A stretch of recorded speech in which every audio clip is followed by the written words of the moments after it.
Hey guys, it's Paul once again with another VHS review, and this time we are talking about the SOV horror film, Stalker. This was released in 1991 by Artistic License Home Video, and it's a pretty obscure flick.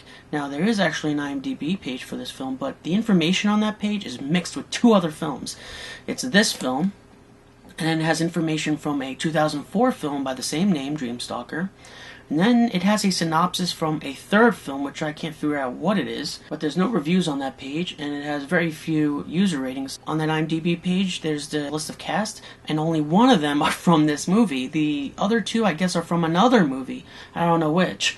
But the character of Ricky, and who's played by Mark Diaz, he's actually listed on there, and if you click his credit, it shows a bunch of voiceover video game stuff that he did. So, I don't even know if it's the same guy. It might not even be the same guy, so I don't know. I actually looked up the producer as well because, interestingly enough, this movie does not have a director credit. It doesn't have it in the beginning of the movie or after the movie, but it does have a producer credit. So I researched who the producer was, and it shows that he did one movie on his IMDb page in 1990 or 1991, around the same time he did this one. So maybe it's the same guy. I don't know. So it's very interesting. That IMDb page is a total mess.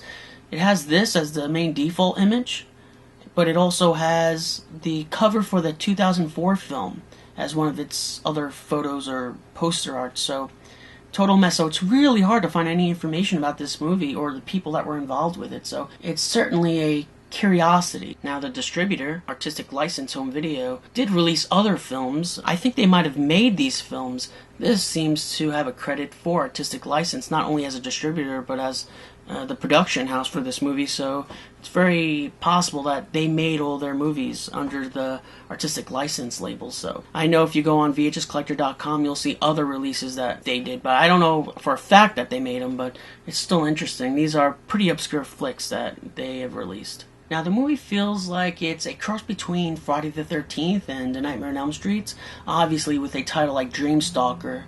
You got to imagine that it's a knockoff of A Nightmare on Elm Street, and it's very similar in many ways. But we'll go over the plot, but at one point, the story moves to the woods, to a campground, so clearly it was trying to incorporate the two biggest horror franchises into one movie, so it was actually creative. But is it a good movie? That's the big question. So first, let's look at the back of this box. It says, let me read the synopsis. Welcome to the world of Brittany Meredith, a young fashion model in demand. She has it all, youth, beauty, and a handsome fiancé named Ricky. Tragedy strikes when Ricky is killed in a motocross accident. Brittany has only Ricky's precious gift, a music box, to remember his undying love. The world and dreams of Brittany Meredith quickly change to nightmares as Ricky comes back to pledge his gift of eternal love for her once more. Ricky goes on a murderous rampage to have Brittany all to himself. As he gets closer to fulfilling his deadly desire, Brittany must figure out a way to stop her fatal nightmares. But in your dreams, no one can hear you scream. The movie begins with a 10-minute pre-title sequence where we learn who Ricky is, and there's actually a short sex scene in that first 10 minutes. Then we find out that Ricky proposes to her, and he gives her this music box. She thinks it's kind of goofy looking. Eventually, Ricky dies. She finds out from her Asian friend who appears to live next door, and she knocks on her door. She looks like she's crying, but clearly she's not. She has no tears in her eyes. That's another funny thing about this movie, which we'll go into later. The acting is jokeable. It's really laughable. But from there, we get the title, which is an interesting title card, for sure. And then it goes through the cast, and like I said, there is no director credit, so it's kind of mysterious. The IMDb page has a director, but I don't know if he has anything to actually do with this movie, because that name that's on the IMDb page, I don't see any connection with this movie. And then we start to learn about Brittany's nightmares. She keeps having nightmares of Ricky killing her, even though the two were madly in love with each other and engaged. And she goes to see a doctor about it. He really doesn't help her that much. Eventually, she starts to mess around with the music box. The music box starts to have lightning bolts coming from it. Doesn't seem to faze her that much until she sees an apparition of Ricky. That night, there's this very weird, although comical scene of Ricky approaching her bed while she's sleeping, molesting her, taking out a condom, and then practically raping her. Shit. It broke. Oh well. It's a really really weird and awkward scene. It's supposed to be funny, but you never think that a rape scene would be funny. At this point, when she activates that music box, murders start to happen. She has dreams of Ricky murdering people, and then she realizes the murders actually happened. One of the death scenes is when Ricky throws her doctor out a window. Totally terrible looking scene in a totally fake looking window. Eventually she realizes these dreams are too hard to bear and that she needs a vacation. So apparently her family or her own a cabin out in the woods somewhere in California. She goes to visit that cabin to get away from it all, to clear her mind, I guess. There she meets a guy named Greg, and they mess around a little bit, and then she continues to have these dreams of Ricky killing people. Now this cabin is at a campground where we get to meet all these other people. In fact, they seem to be disturbed inner city kids. It reminds me a lot like Sleepaway Camp Part 3.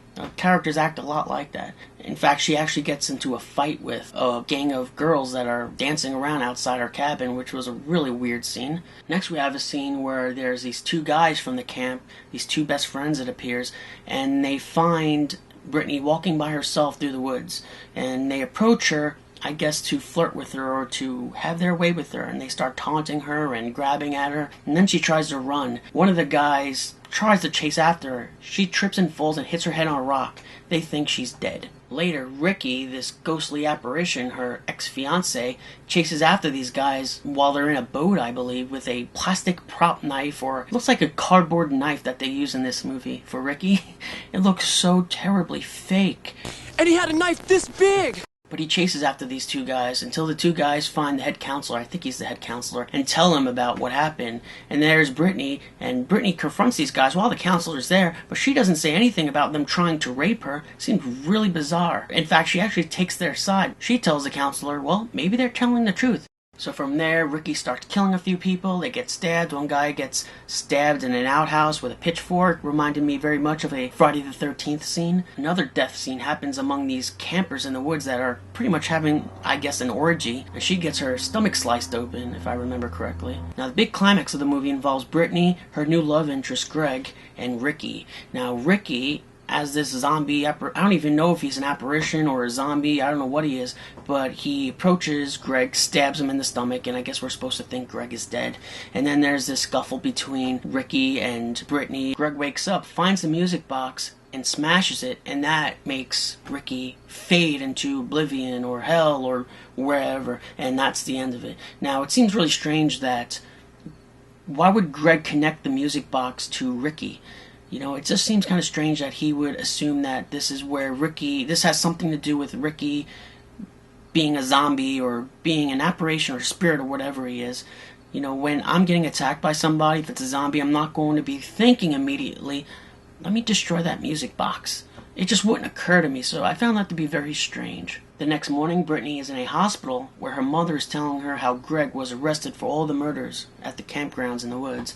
And that's how Dream Stalker ends. It's an interesting, fun little film to watch. I guess you can consider this a slasher film. There is certainly a body count, but the gore is pretty bad. Just watching Ricky run around with this plastic knife or wooden cardboard knife, it's really strange and distracting, and it just doesn't look real. The death scenes look absolutely terrible most of the time. She has a nightmare of Greg cutting her throat, which actually looked pretty decent, but otherwise, all the death scenes look pretty cheesy, and they're not very graphic or gory. Now, despite being an SOV film, it does seem to have been constructed fairly well, although the editing isn't always perfect. There seems to be some continuity errors with some of the cuts, but it seems pretty decent. And like I said, it's a real mysterious film because I can't find any information on it.